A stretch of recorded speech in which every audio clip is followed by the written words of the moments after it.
with senior point guard Dillon Jones with the Weber State Wildcats, as he is one of our player of the weeks and for very good reason. Dillon, congratulations. Fifth time this season. You are our player of the week, 13th overall, and you are one of the best players in the country right now. Let's just read off a couple of your stats as of now.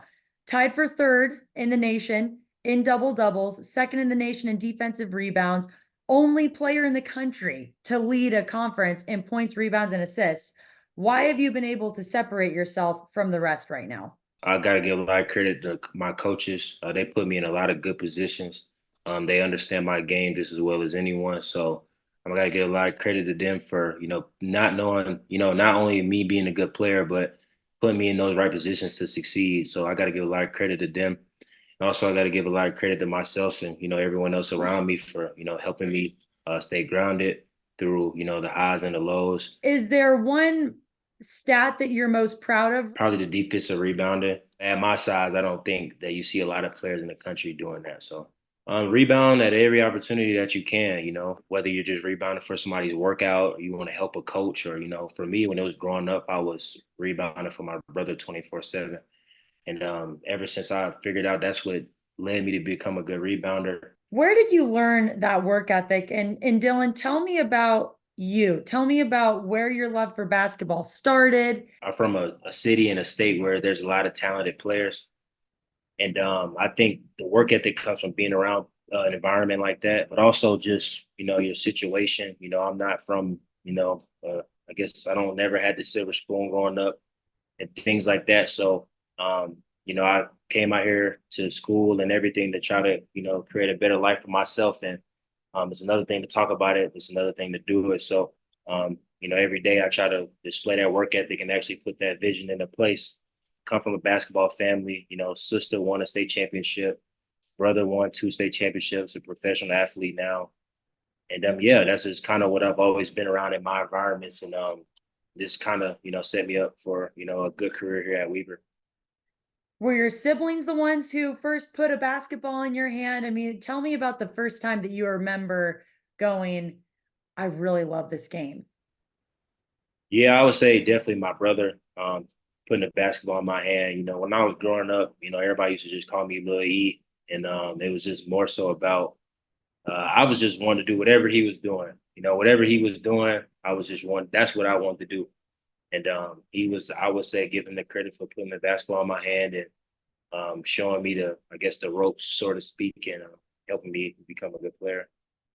Biggest piece of advice you've learned from him that you've taken throughout your journey? I say don't take it for granted, and also, um, enjoy where you at, and when, at every opportunity, give it to people. And I think for him, he's seen basketball in every aspect. He's been in college, he's been in high school, and he's been in Europe, and he understands the value of just the little things. Playing in the States, playing in front of family, living in America. Those little things that people just take for granted.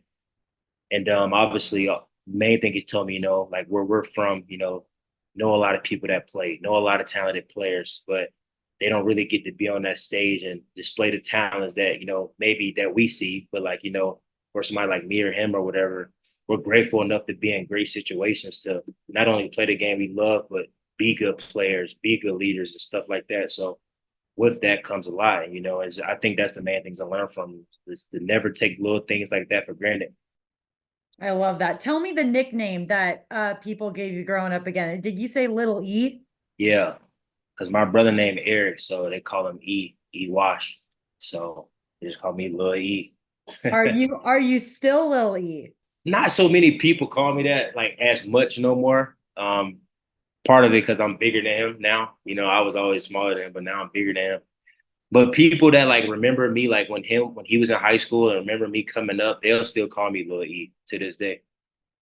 I love it. I think we got to bring Little E back. I like that nickname. What, Dillon, tell us things that you like doing off the basketball court. What are some hobbies? What are some things that make up who you are as an overall person? And that's one thing I got to continue to grow in. I think outside of the court, I'm either watching the game, I'm watching basketball podcasts, anything anything around the game. I usually like to watch.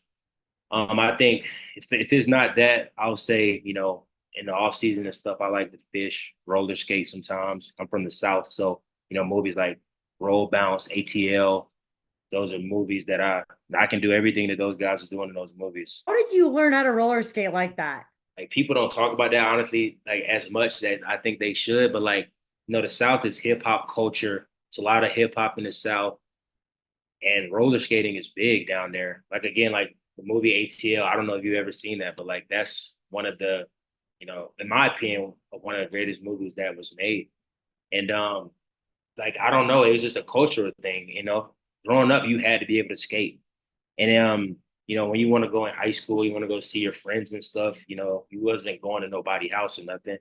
Everyone had to find a common meeting area, and that was just a skating rink. That is so cool.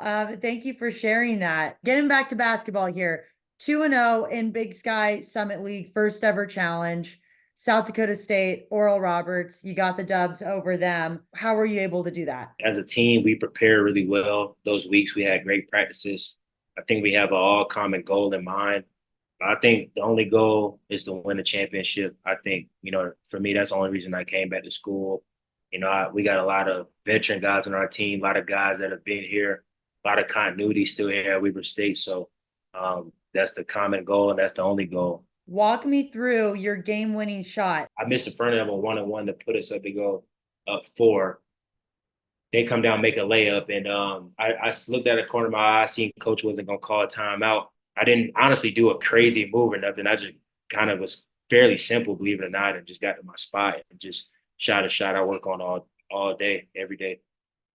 Well, you make it look simple. It's not simple, but you sure do make it look easy. All right, you're moving into conference play now on a 6-game winning streak. You guys are leading the conference. How do you keep this going for you and the Wildcats? I think you just live in the moment. I think you just be where your feet are. You don't worry about everything else that's going on. I think you limit social media interactions and things, and I think you just focus on what the common goal is, and that's just win every game. For me, as a guy that has been here, I've been here on many winning streaks.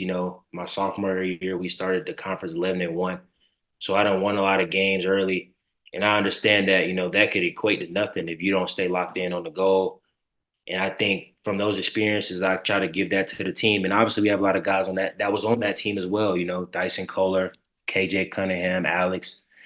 They were on that team as well. I think we all got that urgency and understanding that right now is good, but it's only as good as you continue to make it happen. So I think you enjoy it, obviously, but I think you just try to live in the moment and don't think about it. Well, I'm excited to see you guys continue to live in the moment. Dillon, thank you so much for the time and just keep this going. It's so fun to watch. Thank you. Appreciate it.